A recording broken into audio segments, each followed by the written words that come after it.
অনেক দিন পর তোমাদের সঙ্গে একটা ডেলি ব্লগ শেয়ার করছি। তো চলো বন্ধুরা, আমার সঙ্গে তোমরাও একবার আমাদের বাড়ির ছাদ বাগানটা ঘুরে নেবে।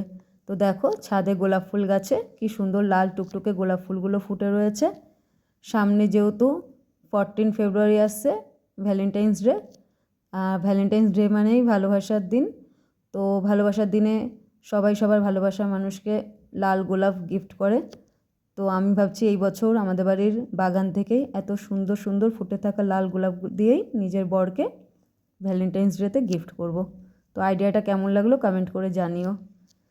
তো দেখো, কিছু সবজি গাছ লাগানো হয়েছিল।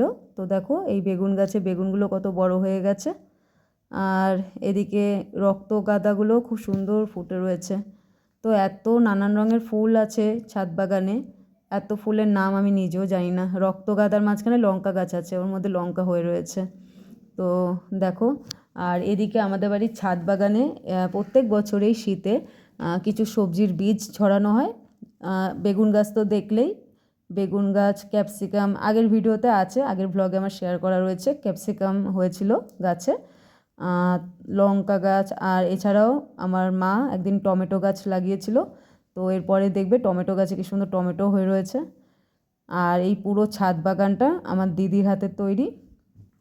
আমার দিদি নিজেই এই পুরো বাগানের পরিচর্যা করে। মাটি পাল্টানো, মাটিতে সার দেওয়া, গাছে জল দেওয়া, সব কিছুই দিদি নিজের হাতে করে। তো দেখো, এই টমেটো গাছটার কথাই বলছিলাম। এই বছরে মা এই টমেটো গাছটা লাগিয়েছিল, আগের ভ্লগে আমি শেয়ার করেছি টমেটো গাছ লাগানোর ভিডিও। তো দেখো, গাছে টমেটোগুলো ধরে কত বড় হয়ে গেছে। তো এইবার গাছের ভিডিও দেখানোর পরে নিজেই ভিডিওগুলো করছিলাম ছাদে। এখন মেয়েকে নিয়ে ছুটেছি ডান্স ক্লাসে, মেয়ের ডান্স ক্লাস টাইম হয়ে গেছে। তো এই যে ছুটতে ছুটতে মেয়ের ডান্স ক্লাসে পৌঁছে গেছি।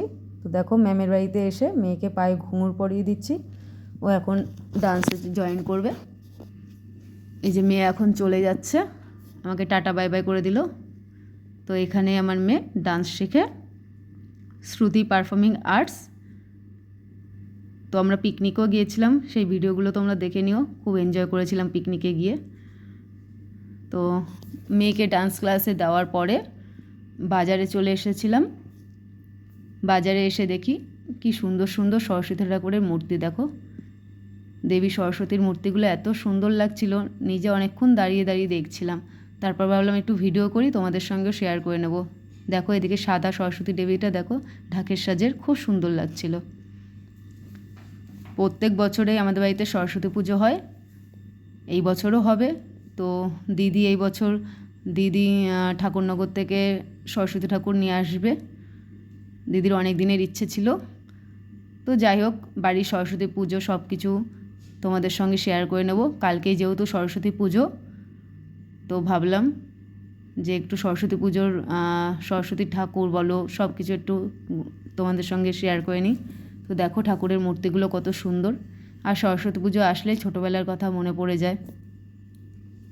ছোটোবেলায় সরস্বতী পুজোর পুষ্পাঞ্জলি না দিয়ে কখনোই কুল মুখে দিতাম না, এখনও সেই অভ্যাসটা রয়ে গেছে। সরস্বতী পুজোর পুষ্পাঞ্জলি দিই, তারপরেই কুল মুখে দিই।